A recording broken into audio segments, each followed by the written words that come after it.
Greetings and salutations, friends, and welcome back to the TeamIslas podcast, episode 9. My name is Doug Bush, and today I'm joined by Patricia Islas and Zach Shear. And this podcast is for anyone looking to better themselves in percussion education. Private lessons. I would go as far as to say private lessons are an invaluable part of not only a successful percussion program, but they're also an invaluable tool in making your life as a percussion director or band director easier. Ooh, amen. Ms. Islas, you have some thoughts on private lessons you'd like to share? Yes, I do. Talk about doing what you can do and saving the rest for other people. Private lessons are an excellent way to spread the workload. If you have one or maybe several people that you can hire, that you can trust. Coming from someone, a little unknown fact maybe, I have only in my entire career done music-related jobs. I've never Wow. You had didn't mow a job. yards? I have never mowed a yard as a burgers job. at Wendy's? No, I did not do that. You didn't work at Sonic? Nope. The second I graduated high school, I was teaching lessons, and I've been doing that forever. Wow. So I feel like I can speak to this with some experience. But one of the values of having a strong lesson program or strong lesson teachers is that they can reach students, especially the weakest students or students that may have issues developing skills, that may feel a little bit vulnerable about. They can reach those students in a very personal way that will allow them to make strides and build more confidence that you can't do in an ensemble setting or you can't do in a classroom setting. And then on the other extreme, you have the potential to push students who are at the top of the program in ways that are going to be appropriate for them and get them excited so you can extend the upper level of what your program looks like. And then another really valuable asset to having a strong lesson program is you have teachers, as long as you build the relationship, you have teachers on your side that can further to support whatever focuses you want to have throughout the year. So, Mr. Shear, you want to talk a little bit about how you set up that program? Yeah, absolutely. I think, Miss Islas, when you were talking, I was thinking of the term force multiplier. Like lessons are a force multiplier, right? Not only can they lessen the workload that you have as the person in charge, but they can actually amplify and do things that you, even if you are the best percussion director in the history of teaching, you'll be better with private lesson teachers. Yeah. Because if you don't have lesson teachers, then the only time the kids are getting better, or the only time the kids are receiving instruction is when you are teaching them. Yeah. So even if not all of your students are taking lessons, even if your private lesson teacher maybe is someone who's not quite up to the standard you want them to be, or you're working with them to get there, it's still better than having no one. Right. Yep. Right? Yeah, and I would go as far as saying, we come from a very privileged area in Texas where it's somewhat common to have lesson teachers, and we've worked with these studios where sometimes the entire studio is in lessons, but we've also been in these places and heard these stories where it's like, oh man, maybe only a handful of kids can afford lessons or can come to lessons or do this or that. I would still argue, even if it is a single child in the program that's in lessons, like that is helping immensely through the rest of the things. So I've heard that sometimes before where it's like people, band directors or percussion directors, kind of bail on the lesson thing a little bit because it's like, oh man, I'd only have 2 or 3 kids in it. Man, even if that's all it is, that's 2 or 3 kids that are better, and then their influence and the things they're gaining. I can remember when I was young in high school, the other really good drummer, he was in lessons I wasn't, and he learned something about paradiddles that I had no idea. And when I walked into band hall and he was playing, I was like, what is this? And then he shows it to me. So even if not every student is getting lessons, the students that are getting lessons are influencing the students that aren't getting lessons, right?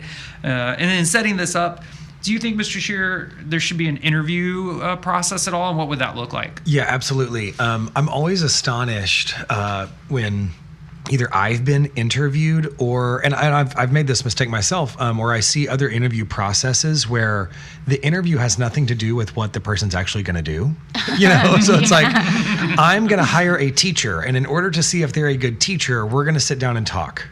Yeah. It's like, Yeah. Well, Yeah. but you're not hiring a talker, you're hiring a teacher. Mm-hmm. So, first and foremost, yes, there should be an interview process. It should be set, and it should be somewhat rigorous. Mm-hmm. I would absolutely have part of that interview process be you watching them teach a student. Yes. Yeah. And even if it's just like you're grabbing Johnny, mm-hmm. out of his band class for 10 minutes mm-hmm. and just going like, hey, work on his buzz rolls. It doesn't have to be something elaborate, but I would want to see that person teach. I would also want to make my expectations clear to that person. Yeah. I think a good phrase here is to hire slow, fire fast. We'll get to the firing later. But hiring slow, yeah, I think an interview is important, at least one. I think that interview should have some in-depth conversations, should have a teaching component. And like we said, you need to make your expectations clear. This gets a little bit further into how to continue and maintain a good lesson program. But I think a good place to start is like, okay, it's an interview. I'm going to make my expectations clear. Well, what are your expectations? Mm-hmm. Like, what are those? If you don't have those, that's okay. You need to get them now. I would start with punctuality and professionalism. Yeah. Mm-hmm. And maybe personality also. Yeah. Here's kind of what I expect. And then accountability moving forward is also very important. But before we get too far, Mr. Bush, do you want to share your story about being interviewed at Coppell and how interview went? So not exactly the same as Miss Islas. I did work at Wendy's for, when I was 16 to 17 and, mowed a couple yards, but the vast majority of my life, my profession has been teaching and, teaching and arranging. And within teaching, the vast majority of that has been private lessons. And I've been very fortunate to teach all over the North Texas area for tons of different programs that have been very successful and what have you. But I have never in my career had an interview from a head director. First off, I never had an interview from a head director that I can ever remember for any of the places I taught, except for Coppell. And when you walked in and Mr. Mason had that interview, I think as maybe Mr. Shear alluded to in one of the earlier episodes, like his number one priority was the development of the individual musician. And this was reflected throughout the community by Coppell paid the most for private lesson. Like the private lesson rate was the highest, right? And the majority of other lesson teachers had their masters or their doctorates. They were, for the trumpet and the tuba and clarinet or whatever. These were monster educators. And I can remember coming into the room and Mason laying this out for me. I'm going to pay you more than anyone. And this is what you're going to do. You are going to show up on time, and if you don't, I will fire you. You are going to make the region a priority, and if the students don't do it well at region, I will fire you. It's a man with some experience. Yeah. He was very clear that he was going to fire me if I wasn't putting up my end of the bargain. But in return, not only was I getting paid more than anywhere else I'd been, I was getting to work with students who were musically and I guess I'd use the word professionally, just like the professionalism, the level of seriousness they took the lessons, like how prepared they showed up, like all this stuff was already in place. I didn't have to fight with any of the students. Like they came in eager, excited, ready to go. And spoiler alert, I did not get fired. Yeah. Right? You know what I mean? But I did very, very much appreciate the seriousness and the, I take this craft serious. I take the student's education seriously. Clearly, this is important to him as well. And then I think that's reflected in kind of the excellence of the plane. And, I would say, Mr. Bush, there's probably listeners right now who are going, okay, that's great, Mr. Bush. You walked into a program because in all seriousness, that had been going on when you got there, right? This was probably my second or third year at Coppell. But that type of culture in the private lesson program had been going on since my wife was in high school there, right? Like when I got to work at Coppell, there were still some teachers who were there when she was there. Some of them are still there now. They're like an institution. But if I'm a percussion director, that is at a school that has nothing like that, right? Okay, well, how do I start to create this? Well, what we're describing right here is not the whole picture, but it's part of it. Like that seriousness that you were treated with sent you. I mean, you're a great teacher, and you already had this, right? Yeah, it sets a very clear tone for the expectation of the teacher. Right. Like that teacher is like, oh, okay, they really value lessons here. I better make sure, even though you were already going to show up on time. Like you're like, well, I really better be sure I show up on time now, or whatever. So I think treating it with that seriousness, just with the teacher first, like that starts to set the tone. If you're in a place where that tone is not set yet, there's your first step. There's your first step. And it doesn't matter if it's Doug Bush or, somebody down the road who is the drummer at church and a part-time mechanic, and he's the only guy you can find in town to teach, your private lesson student. Like you can still treat it with the same professionalism and importance. And I love that you use that word importance, because that's also what it did. It's, I say that story, and of course you're, oh my gosh, that sounds so aggressive. That sounds so to it. But post that, I felt important. Yes. I felt part of the team. Like when I would walk in, the band director is acknowledging, and that's something that Kim Shuttlesworth has continued with. Like, I'll walk in to get a student, she'll be conducting the top band, and sometimes she'll put the baton down and look at me and smile and even talk to me like the band's rehearsing and just, oh, blah, blah, blah. I feel such an incredibly valued member of the team, and it's not just me. Kim does that. Michelle does that with all the lesson staff. You feel you feel important, you feel valued, you feel it's a place of home. And I'd be remiss if I didn't mention Mr. Wynn, who takes that, this to 100, right? You never show up at Coppell and Randy isn't warm, inviting, excited to see you, ready to work with you, eager to hear how the students are doing in lessons, eager to talk about the things that are going on with them. And those things, yes, getting paid more is part of it for sure, absolutely. But I would take the cut in pay. Yeah, I think that's an important thing to address because, there are a lot of programs, there's probably a lot of educators that don't have the option to offer a really so-called competitive rate to potentially get really strong experienced lesson teachers. But if that is the case, having an environment in which those teachers feel welcome to come and feel respected and feel like they're a part of the team is something that you can offer. I've been in both situations. I've been in situations where obviously at Coppell, where I feel very integrated into the system and I know what the plan is and I know what the vibe is, and I'm greeted warmly and all of that. And I've also been in situations where I felt so much like an outsider. Moments where I was even mistaken for another student. I might come in, I teach 2 lessons before school even starts. I might have not even really met the head band director. Maybe one time in passing, maybe they're not around, maybe they're taking care of stuff in the morning, and then they see me in a practice room waiting for a student, and they're like, oh, what are you doing here? You can't be here, right? Like, I've had that experience too, and it makes it really hard for me to want to return to an environment like that where I feel like I'm an outsider and I don't know what's going on, even if I am being paid a competitive rate.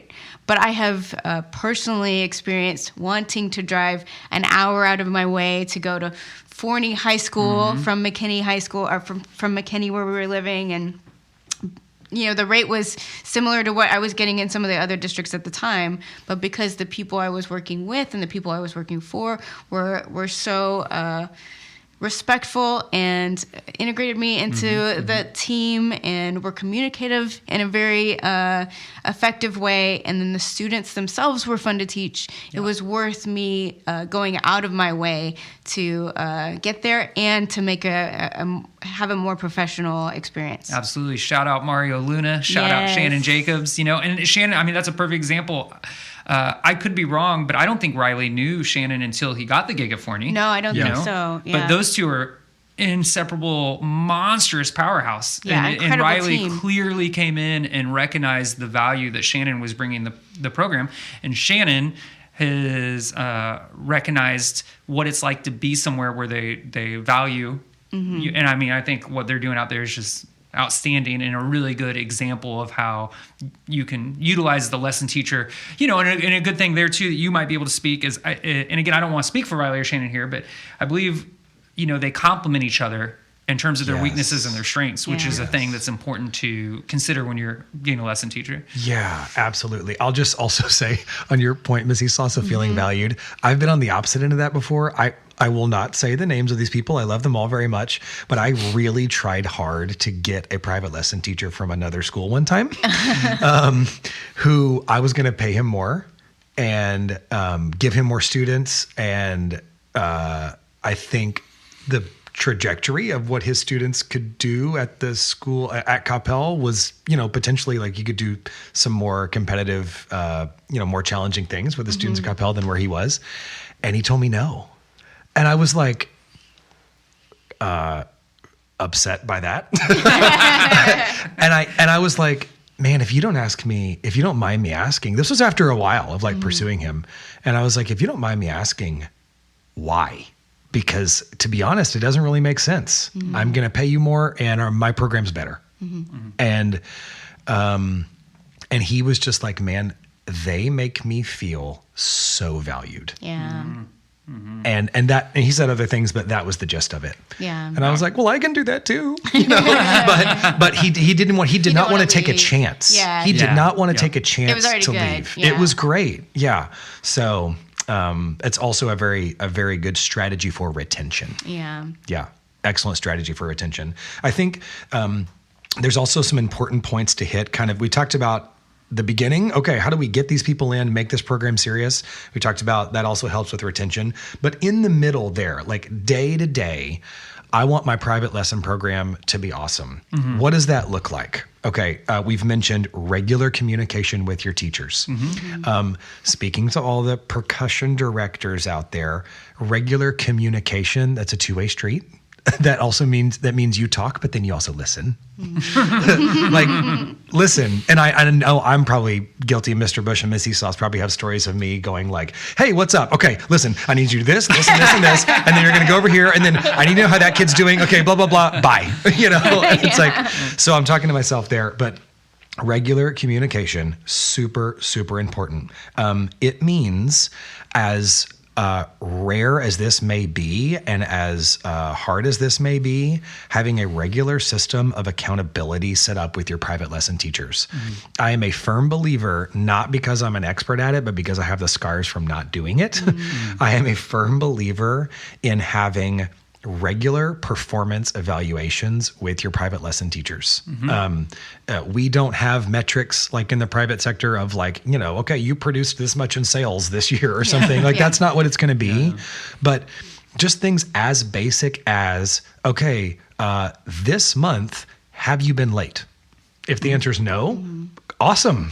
Check the box for whatever, A+, okay? This month, have I had any parent complaints that you're not handling payments well? Have I had any parent complaints that you heaven forbid, said something inappropriate in a lesson? Or just like all these, it doesn't even have to be musical things, just these basic things, Sure. This kid that was right on the fence of making region, did they make it? If they did, awesome. If they didn't, that's not necessarily the private lesson teacher's fault, maybe, but regular performance evaluations where we are not afraid to say, hey, there are some things that are not working out well. And I want to work with you. I want to hear from you if maybe there's something I can do to help you.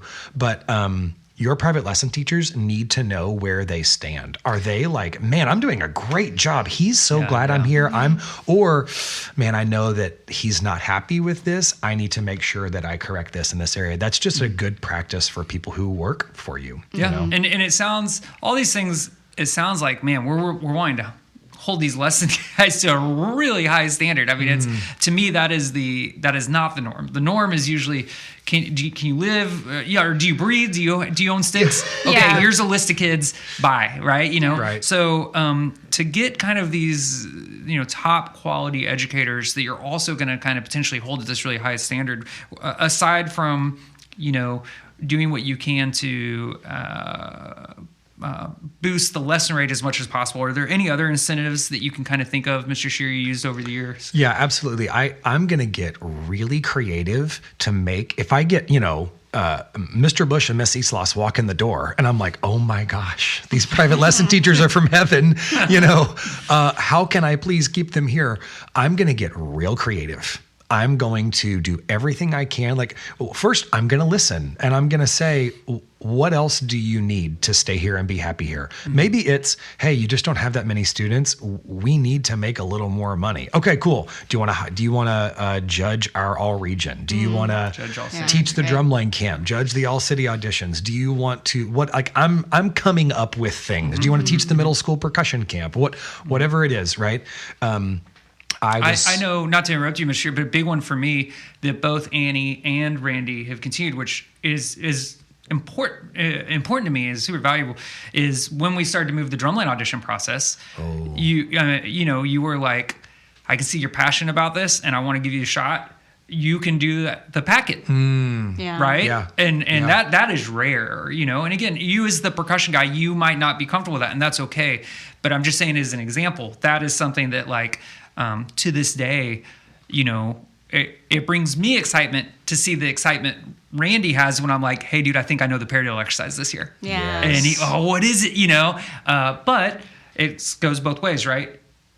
He, just like you, makes such a warm, inviting environment that I know my word is not final on that. I know I have great influence of, hey, this is what I'd like to do for the parallel. Yeah. But if Randy comes back and says, hey, I want to do it in 7/8 instead of 5/8, then it's going to be a 7/8 because he's the boss, right? Mm-hmm. But I feel comfortable coming to him with stuff, and I know that it's going to be supported. I know it's going to be encouraged, and I know that he knows that I've put a lot of care and thought into this thing. So he's not just going to brush it off, number one. And then number two, he's not actively going to look to just change it just for the sake of changing it, right? If for some reason he does want to do something differently, he has a very concrete reason for that. And often, this is for all you lesson teachers and adjunct people, often it's because he knows something I don't. Yeah. He knows that Kim has this priority on these Thursday nights, and that's why this thing's not going to work. Or he knows something about the schedule that you don't know. Yeah, exactly. He knows the schedule, or he knows something, that I'm not privy to, right?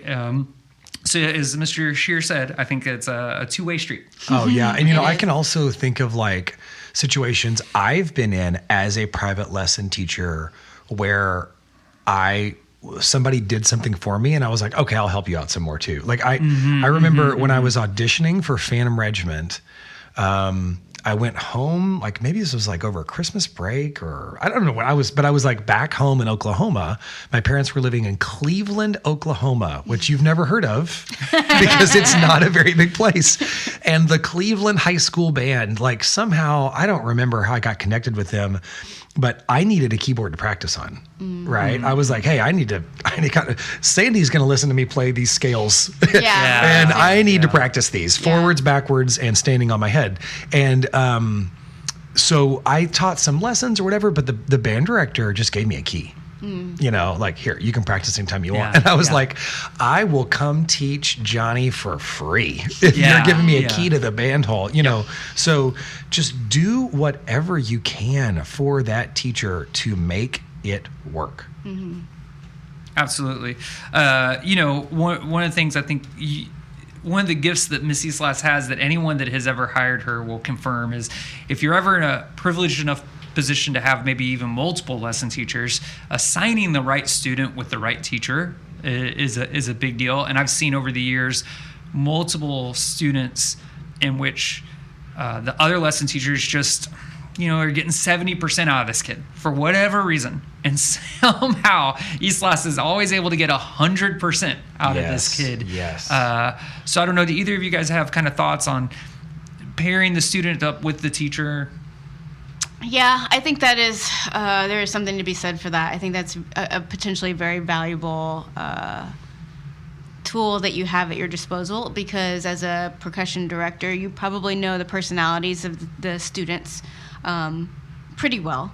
And I think keeping in mind the personalities of the lesson teachers that you have is very important in being strategic about who goes with what teacher. Yeah. Because I can remember, I'm sure both of you can as well, like you connecting with a teacher that you've had goes a long way in how you digest the material that you're getting, and how you show up to the next lesson, whether you're prepared or not.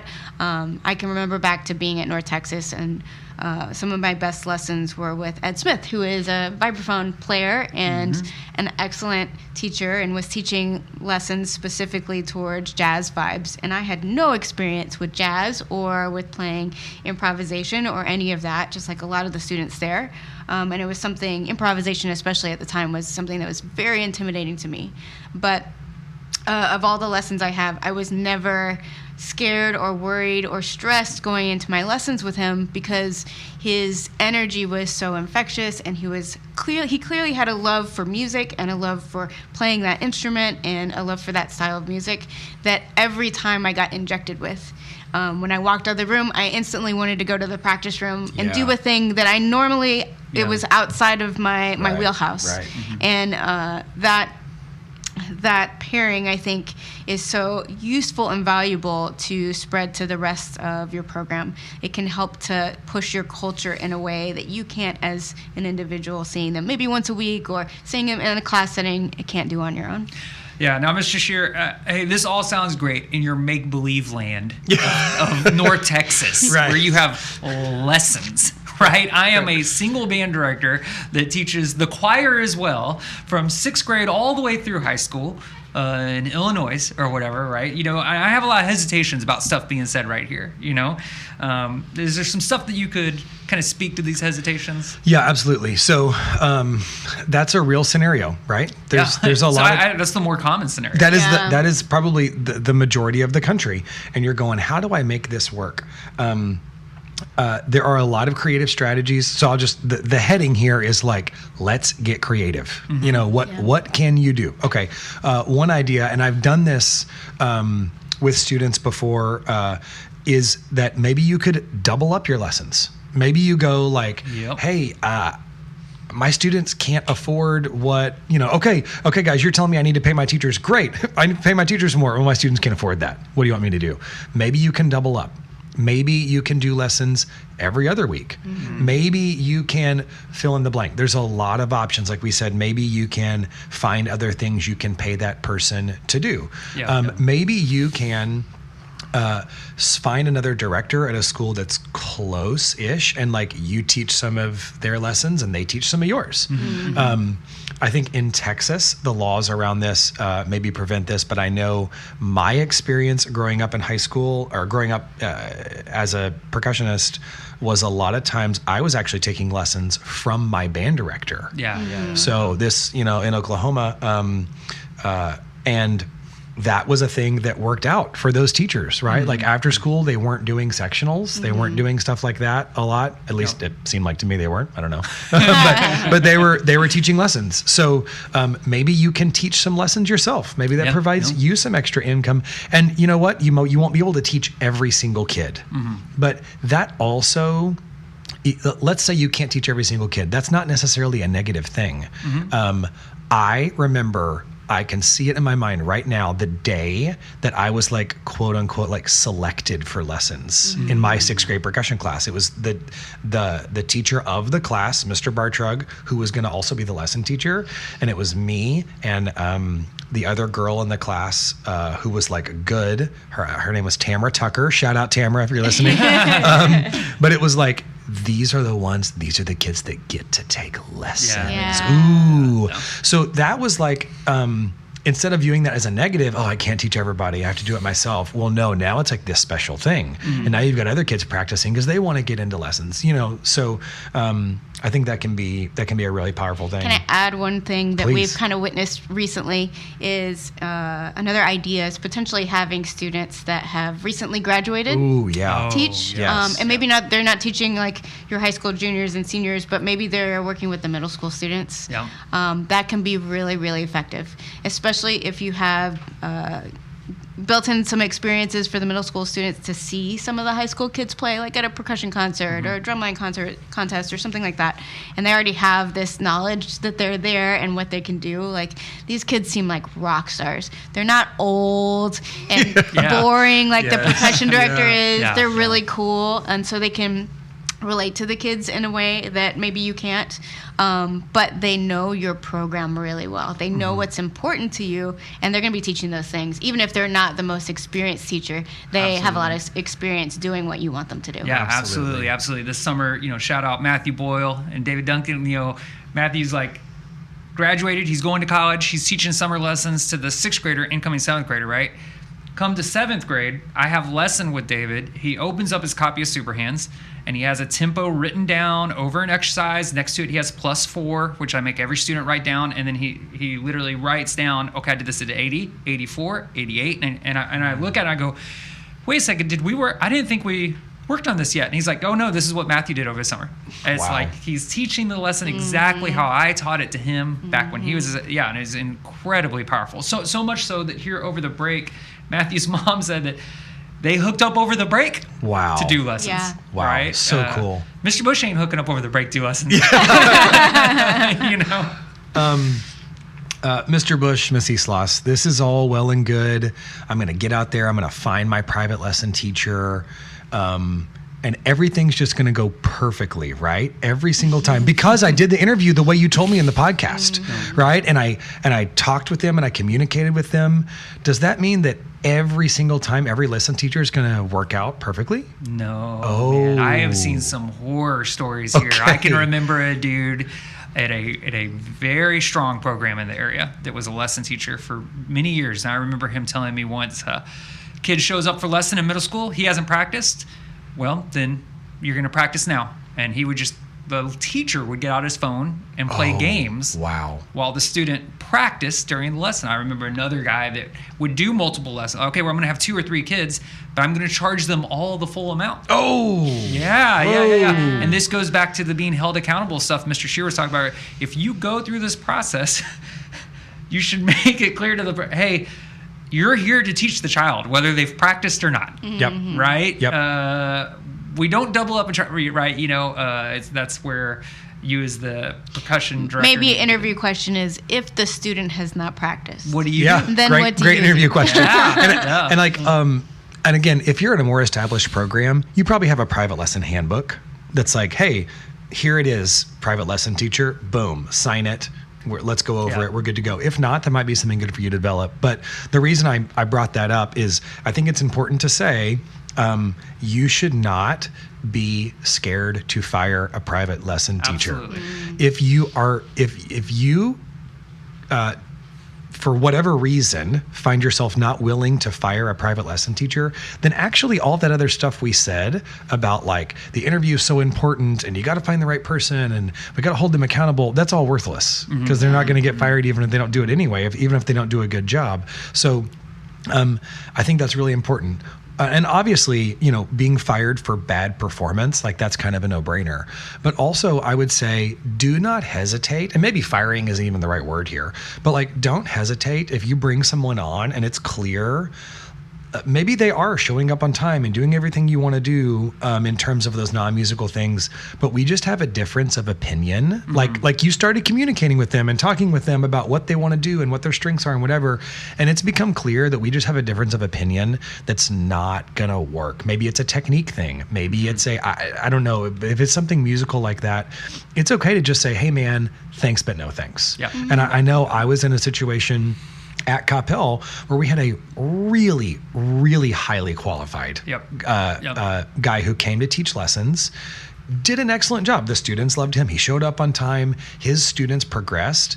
But because of the specific technique type things he was ingraining in them, I just couldn't get on board with that. And it was like, I'll never forget, we rolled into drumline auditions and I was looking at like this line of like 10 kids standing there playing on pads, and I could pick out exactly which ones were his students because of the way their hands looked. And that's actually a sign of an effective teacher. Yeah. Right? Like that's, if he is teaching this certain method and his students are doing it, good, good.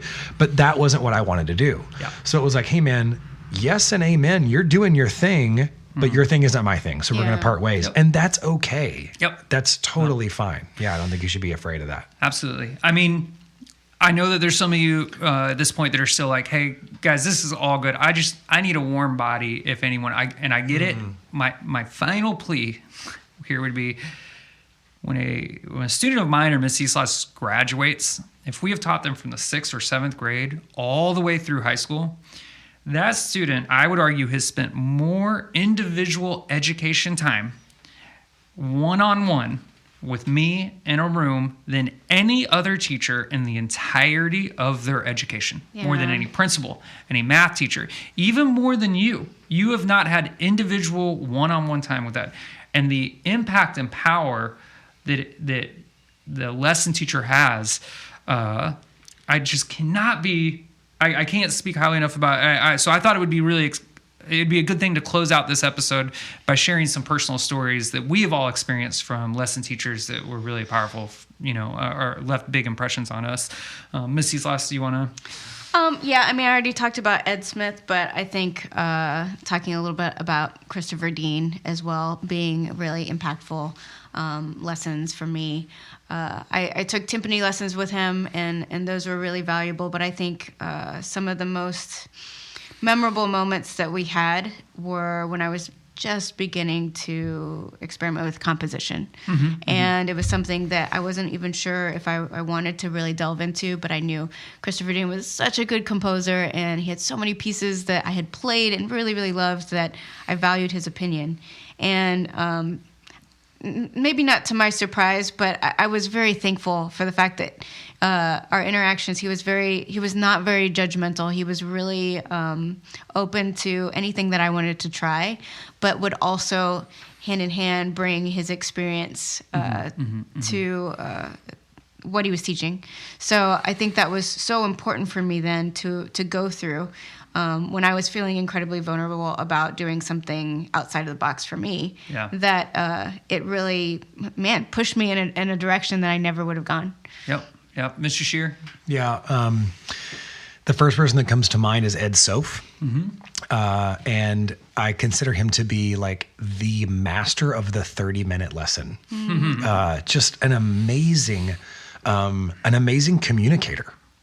Like so good at picking his words carefully and correctly to get across exactly what he needs to get across in the amount of time he has for the kid that's sitting in front of him. And I have this like seared into my mind experience with him, listening to me play. And at that time, I think so Ed Soph was a drum set teacher, if you're not aware. And I was taking lessons from him at the University of North Texas. And I needed more help figuring out what to play and why to play it than I did how to play it. Right. So like, okay, we were playing this big band chart or whatever. I can play all the patterns and the coordination. Like we're good there, but it doesn't sound great when I do it. Okay. I'm not making the right choices musically. Okay. So, I remember him turning on this album that had Elvin Jones playing drums. I think it was a Wayne Shorter. I think it was Speak No Evil. And we're listening to this song that I've heard before. It's not like a shock to me, but Ed is stopping like every 30 seconds or after the chorus or whatever. And he's pointing these things out. And he's like, did you hear that? Did you hear that? And I remember the phrase, him going, man, this cat is deep. But like he's pointing out the depth of what Elvin is playing and why he's playing it. And it just opened new worlds for me of like, whoa, okay. Like Ed's hearing all these things I'm not hearing. And he's like bringing me into his world because he can tell that is what I need. Exactly what you needed. That's what I needed. And then like, as if that wasn't enough, a few lessons later, I had to record myself playing and bring it into him.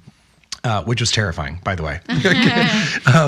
And he's playing a recording of me and doing the same thing. But he's like, he pointed out to me that I was like playing the bass drum on one, like every 4 bars, I'm going swinging along and kaboom, over and over and over. And I was like, oh my gosh. But he could tell exactly what I needed.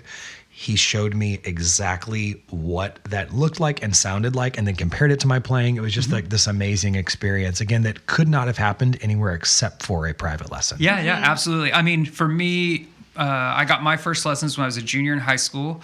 Shout out to my mom. This is my birthday gift. Thank you so much. And it was with Henry Oxdale, and it was outstanding. And one of the things that he did so well that I try to do to this day is he would play music and we would listen to music, and just like this would be, I've never heard Afro-Cuban before. I've never heard Giant Steps. I don't know why Giant Steps is important. I don't even know who Coltrane is, right? And he would, these active guided listening. He was the first dude to get me to listen to a tune multiple times and just listen to the bass and how does that respond? How is the Weckl responding to that? And just listen to Weckl. And what if you just listen to Weckl's kick this time or whatever, right?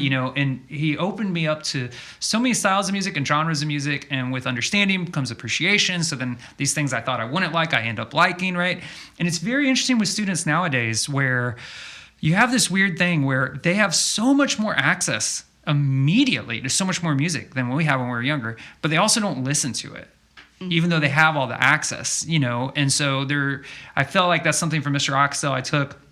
Sometimes in this competitive North Texas area, I got to spend every second working on my triplet roll. No, I'll spend time in lesson with a speaker listening to Tigran and analyzing the time signature or whatever, right? These things, and I feel a lot of that initially came from him and was super valuable. As Miss Islas was saying, with Mr. Dean and Mr. Smith, Ed Smith, like both of these lesson teachers, I remember doing such an incredible job. I feel like for me, one of my weaknesses has been my technicality in my playing, where one of my strengths has been my creativity throughout. And both of these, I've had lesson teachers before that I feel like I go in and there's very much, hey, there's a right way and a wrong way. And my way is the right way, and everything else is wrong, right?